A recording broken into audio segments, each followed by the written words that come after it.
ആ രാത്രിയിൽ ഞാൻ എൻ്റെ ബെഡ്റൂമിൽ വിശ്രമിക്കുകയായിരുന്നു. ആ നല്ല ഉറക്കത്തിൽ അതിശയകരമായ ഒരു സ്വപ്നം ഞാൻ കണ്ടു.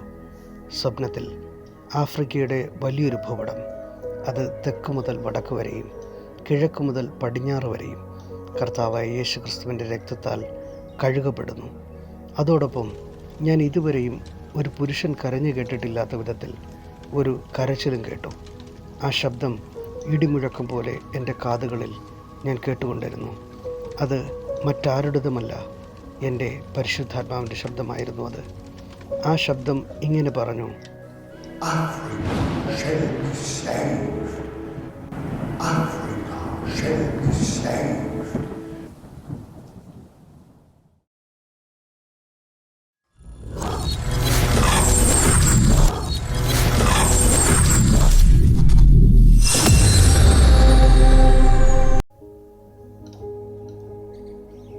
ഞാനിന്ന് നിങ്ങളോട് പറയാൻ പോകുന്നത് ദൈവരാജ്യത്തിൽ ആത്മാക്കളുടെ കൊയ്ത്തിൻ്റെ കാര്യത്തിൽ ലോകത്തെ അതിശയിപ്പിച്ച ഒരു ജർമ്മൻ മിഷണറിയെക്കുറിച്ചാണ്.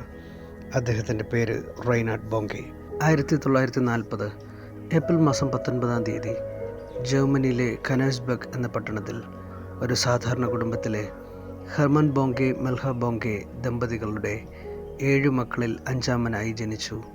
കർത്താവായ യേശു ക്രിസ്തുവിൽ വിശ്വസിക്കുന്ന മാതാപിതാക്കളായിരുന്നതിനാൽ അവർ ബോങ്കയ്ക്ക് കർത്താവിനെക്കുറിച്ചും കർത്താവിൻ്റെ സ്നേഹത്തെക്കുറിച്ചും വാതോരാതെ പറഞ്ഞുകൊടുത്തു വളർത്തിക്കൊണ്ടുവരികയായിരുന്നു.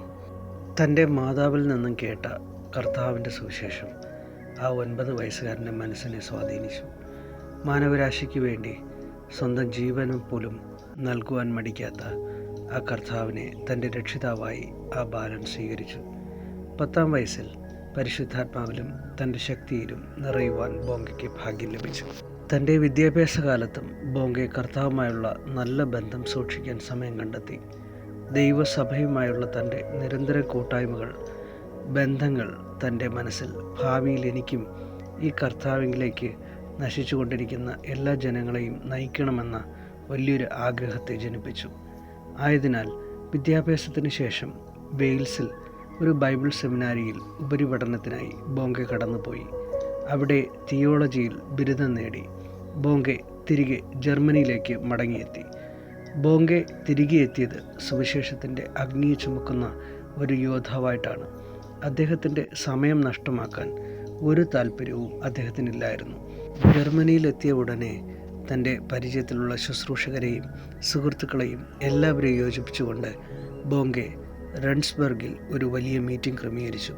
അത് ജർമ്മനിയിലും ബോങ്കയുടെ വ്യക്തിപരമായ ജീവിതത്തിലും വലിയൊരു വഴിത്തിരിവായിരുന്നു. ആ ആരാധനയ്ക്ക് ശേഷം ജർമ്മനിയിലും മറ്റ് വിദേശ രാജ്യങ്ങളിലേക്കും ബോങ്കയ്ക്ക് ദൈവം അസാധാരണ വാതിലുകളെ തുറന്നു കൊടുത്തു.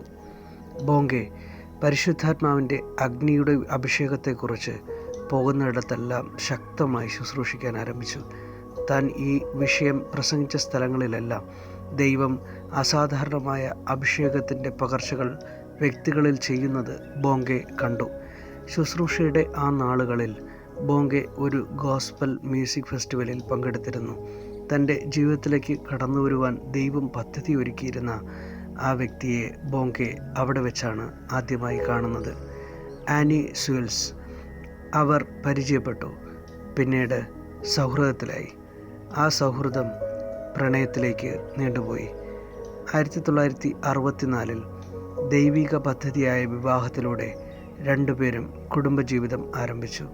വിവാഹ ജീവിതത്തെ കർത്താവ് അനുഗ്രഹിച്ചു. ബോങ്കയുടെ ശുശ്രൂഷയ്ക്കും കുടുംബജീവിതത്തിനും ഒരു വലിയ പങ്ക് ആനി വഹിച്ചിരുന്നു. ദൈവം അവർക്ക് 3 കുഞ്ഞുങ്ങളെ ദാനമായി നൽകി. മറ്റുള്ളവർക്ക് നല്ലൊരു ഉത്തമ കുടുംബജീവിതമായി അവരുടെ ജീവിതം ദൈവം അനുഗ്രഹപ്രദമാക്കി മാറ്റി. ബോങ്കയുടെ മനസ്സിൽ ദൈവം കൊടുത്ത വലിയൊരു ആഗ്രഹമായിരുന്നു ആയിരക്കണക്കിന് ജനങ്ങൾ ഒരുമിച്ച് ഒരു സ്ഥലത്ത് കൂടി കർത്താവിനെ ആരാധിക്കണം, പിന്നെ വലിയ നിലയിൽ ആത്മാക്കൾ രക്ഷിക്കപ്പെടണം. ഈ ആഗ്രഹം തന്നെ കർത്താവിൻ്റെ സത്യസുവിശേഷത്തെ അനേക ജനങ്ങളിലേക്ക് എത്തിക്കുവാൻ പ്രേരിപ്പിച്ചുകൊണ്ടിരുന്നു. ഒരു ദിവസം ബോങ്കെ ഒരു ബൈബിൾ കോളേജ് പ്രിൻസിപ്പലിനോട് സംസാരിച്ചു കൊണ്ടിരിക്കുമ്പോൾ താൻ ഇങ്ങനെ ചോദിച്ചു: എന്തുകൊണ്ടാണ് വളരെ ചുരുക്കം ജനങ്ങൾ മാത്രം രക്ഷിക്കപ്പെടുന്നത്? നാം ഇത്രയും പ്രസംഗിച്ചിട്ടും ഒരു വലിയ കൂട്ടമായിട്ടുള്ള ആത്മാക്കളുടെ രക്ഷ എന്തുകൊണ്ട് സംഭവിക്കുന്നില്ല? ആ പ്രിൻസിപ്പൾ ഒരു ചെറുചിരിയോടെ മറുപടി പറഞ്ഞു, അത് ഉണർവ് വരുമ്പോൾ സംഭവിച്ചു കൊള്ളും, അതിനെ ഓർത്ത് വ്യാകുലപ്പെടേണ്ട. ആ മറുപടി റൈനാഡ് ബോങ്കയ്ക്ക് അത്രയ്ക്ക് അങ്ങോട്ട് ഉൾക്കൊള്ളുവാനായിട്ട് കഴിഞ്ഞില്ല. ബോങ്കെ മറുപടി പറഞ്ഞു, അത് ശരിയായൊരു വിശ്വാസമല്ല. ഒരുപാട് ജനങ്ങൾ എല്ലാ ദിവസവും നശിച്ചു കൊണ്ടിരിക്കുകയാണ്. പക്ഷേ നമ്മൾ ഇന്നും നൂറുകണക്കിന് വർഷങ്ങളായി ഉണർവിന് വേണ്ടി പ്രാർത്ഥന മാത്രം നടത്തി സമയം കളയുന്നു. നമ്മൾ പ്രാർത്ഥിക്കുകയും അതോടൊപ്പം ഇറങ്ങി എല്ലാവരോടും കർത്താവിൻ്റെ സുവിശേഷം പ്രസംഗിക്കുകയും വേണം. അപ്പോൾ മാത്രമേ ഒരു മാസ് റിവൈവൽ സംഭവിക്കത്തുള്ളൂ. അല്ലാതെ ഇത് സാധ്യമാകുന്ന ഒരു കാര്യമല്ല. ഈ മറുപടി ആ പ്രിൻസിപ്പളിനെ ഒരുപാട് ചിന്തിപ്പിച്ചു. 1967 തൻ്റെ 27-ാം വയസ്സിൽ താൻ കണ്ട ആഫ്രിക്കയുടെ സ്വപ്നവും പരിശുദ്ധാത്മാവിൻ്റെ മനസ്സ് തകർന്നുള്ള കരച്ചിലും ആഫ്രിക്കയ്ക്ക് വേണ്ടി തൻ്റെ യൗവനരക്തം തിളയ്ക്കുന്നതിന് കാരണമായി തീർന്നു. തൻ്റെ ഭാര്യയും ആ ദൈവശബ്ദത്തിന് പൂർണ്ണമായും പിന്തുണച്ചു. ബോങ്കയുടെ കൂടെ നിന്നു. സഹോദരങ്ങളെ, അന്ന് ആഫ്രിക്കയ്ക്ക് വേണ്ടി മനംനൊന്ത് കരഞ്ഞ പരിശുദ്ധാത്മാവ് ഇന്ന് നമ്മുടെ രാജ്യത്തിന് വേണ്ടിയും കരയുന്നുണ്ട് എന്നത് നാം മറന്നു പോകരുത്. 1967 തന്നെ ബോങ്കെ ആഫ്രിക്കയിലേക്ക് യാത്രയായി. ആ തുടക്കം എല്ലാ തുടക്കങ്ങളെയും പോലെ നല്ല തുടക്കമായിരുന്നില്ല. തനിക്ക് എല്ലാ നിലയിലും അവിടെ ബുദ്ധിമുട്ടുകൾ നേരിടേണ്ടി വന്നു. പക്ഷേ തന്നോട് സംസാരിച്ച പ്രാണനാഥൻ്റെ ശബ്ദം തന്നെ ഈ ദൈവിക പദ്ധതിയിൽ നിന്ന് പിന്മാറുവാൻ അനുവദിച്ചില്ല. കുറേ മാസങ്ങളുടെ കഠിന പ്രയത്ന മുഖാന്തരം ആഫ്രിക്കയിലെ ഗ്രാമങ്ങളിൽ സുവിശേഷം പരക്കാൻ തുടങ്ങി. അവിടുത്തുകാർ വിദ്യാഭ്യാസമില്ലാത്തവരാകയാൽ ബോങ്കെ അവർക്ക് വിദ്യാഭ്യാസം കൊടുക്കുവാനും ശ്രമിച്ചു. ആ യാത്രയിൽ ബോങ്കയുടെ കൂടെ ഒരുപാട് സഹശുശ്രൂഷകരും സഹായികളുമെല്ലാം എഴുന്നേറ്റു. തൻ്റെ ശുശ്രൂഷയിൽ രോഗസൗഖ്യങ്ങൾ അസാധാരണമായി നടക്കാൻ ആരംഭിച്ചു. അതുപോലെ താൻ അഗ്നിയാലുള്ള അഭിഷേകത്തെക്കുറിച്ച് പ്രസംഗിക്കുമ്പോൾ പരിശുദ്ധാത്മാവ് ആ ജനങ്ങളെ അഗ്നി അഭിഷേകത്താൽ നിറയ്ക്കുന്നതും സ്ഥിരമായി ഒരു സംഭവമായി അവിടെ നടന്നുകൊണ്ടേയിരുന്നു. ഈ സംഭവങ്ങളെല്ലാം ഗ്രാമങ്ങളിൽ നിന്ന് ഗ്രാമങ്ങളിലേക്കും പട്ടണങ്ങളിൽ നിന്ന് പട്ടണങ്ങളിലേക്കും വാർത്തയായി പരന്നു. 1974 ബോങ്കെ ഒരു മിഷൻ ഓർഗനൈസേഷൻ ആരംഭിച്ചു. അതിന് ക്രൈസ്റ്റ് ഫോർ ഓൾ നേഷൻസ് എന്ന് പേരിട്ടു. അതൊരു ദൈവിക പദ്ധതിയായിരുന്നു. അനേകം ശുശ്രൂഷകർ ബോങ്കയുടെ കീഴിൽ എഴുന്നേറ്റ് വന്നു. അത് സൗത്ത് ആഫ്രിക്കയിലെ ജോഹന്നാസ്ബർഗിലായിരുന്നു.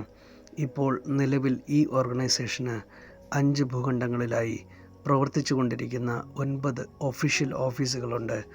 കർത്താവ് എന്ത് പറയുന്നു അതിൽ നിന്ന് അങ്ങോട്ടോ ഇങ്ങോട്ടോ മാറി ചലിക്കാൻ റൈനാഡ് ബോങ്കെ ഒരിക്കലും തയ്യാറായിരുന്നില്ല. താൻ റേഡിയോ മിനിസ്ട്രി ആരംഭിച്ചു, മാഗസിൻ മിനിസ്ട്രികൾ ആരംഭിച്ചു. ഇവയെല്ലാം ദൈവം അതിശക്തമായി ആ നാളുകളിൽ നടത്തിക്കൊണ്ടേ വന്നിരുന്നു. ദൈവം തന്നെ അതിനെല്ലാം വേണ്ടുന്ന ധനസഹായവും മനുഷ്യ സഹായവും അദ്ദേഹത്തിന് കൊടുത്തുകൊണ്ടിരുന്നു. എൻ്റെ ഈ ശബ്ദം കേൾക്കുന്ന നിങ്ങളും ഈ കർത്താവിൻ്റെ വാക്കിൽ നിന്ന് അങ്ങോട്ടോ ഇങ്ങോട്ടോ വ്യതിചലിക്കാതിരുന്നാൽ ദൈവം നിൻ്റെ ആവശ്യങ്ങളെ ദൈവത്തിൻ്റെ ആവശ്യമായി ഏറ്റെടുക്കുക തന്നെ ചെയ്യും. ഈ കാര്യത്തിൽ ഒരു തർക്കവുമില്ല. ഒരു മിനി സ്റ്റേഡിയം വാടകയ്ക്ക് എടുത്തുകൊണ്ട് 100 പേരെ വെച്ച് ബോങ്കെ ഒരു ആരാധന ആരംഭിച്ചു. പിന്നെ സംഭവിച്ചത് വലിയൊരു ഉണർവായിരുന്നു. ഏത് രോഗമായിരുന്നാലും സൗഖ്യമാകുന്നത് അവിടെ തുടർ സംഭവങ്ങളായി മാറി. അസാധാരണമായ രോഗസൗഖ്യങ്ങൾ മാത്രമല്ല അവിടെ നടന്നത്. മരണപ്പെട്ട ശവശരീരങ്ങൾ ഉയർത്തെഴുന്നേൽക്കാനും ആരംഭിച്ചു. ഗ്രാമങ്ങളിൽ നിന്നും ഹോസ്പിറ്റലുകളിലേക്ക് വളരെ ദൂരമുണ്ടായിരുന്നതിനാൽ ഗ്രാമവാസികൾ തങ്ങളുടെ മരിച്ചവരെ ഈ ആരാധനകളിൽ കൊണ്ടുവരാൻ വേണ്ടി ആരംഭിച്ചു. 1984 ലോകത്തിൽ ആദ്യമായി 34,000 പേർ ഒരുമിച്ച് കൂടിയിരുന്ന് ആരാധന കഴിക്കുകയും ആവശ്യാനുസരണം വേണമെങ്കിൽ മാറ്റിവെക്കാൻ സാധിക്കുന്നതുമായ ഒരു മൊബൈൽ ടെൻറ്റ് റൈനാഡ് ബോങ്കയും ടീമും നിർമ്മിച്ചു. പിന്നെ നടന്ന ഉണർവിൽ ജനങ്ങൾ ആ ടെൻറ്റിൽ കൊള്ളാതെയായി. 100 ആയിരങ്ങളായി, ആയിരങ്ങൾ ലക്ഷങ്ങളായി. ബോങ്കെ സുവിശേഷം പറഞ്ഞുകൊണ്ടേയിരുന്നു. തൻ്റെ കൂടെയുള്ള വ്യക്തികളെയും അങ്ങനെ തന്നെ പരിശീലിപ്പിച്ചു. ബോങ്കെ പ്രിൻസിപ്പളിനോട് പറഞ്ഞ ആ മാസ് റിവൈവൽ ബോങ്കെ തൻ്റെ കണ്ണുകൊണ്ട് നേരിൽ കണ്ടു. തനിക്ക് നേരിട്ട എല്ലാ പ്രതികൂലങ്ങളിലും തന്നെ ദൈവം അധികം ശക്തനാക്കി മാറ്റിക്കൊണ്ടിരുന്നു. വിശ്വാസത്തിലും വചനത്തിലും പ്രാർത്ഥനയിലും അധികം വളരാൻ ആ സാഹചര്യങ്ങൾ ഇടയായി തീർത്തു. ബോങ്കയെ ശുശ്രൂഷിക്കാനും കടന്നുവരുന്ന ജനങ്ങളെ നിയന്ത്രിക്കാനും ദൈവം അനേക സഹശുശ്രൂഷകരെ ബോങ്കയ്ക്ക് കൊടുത്തു.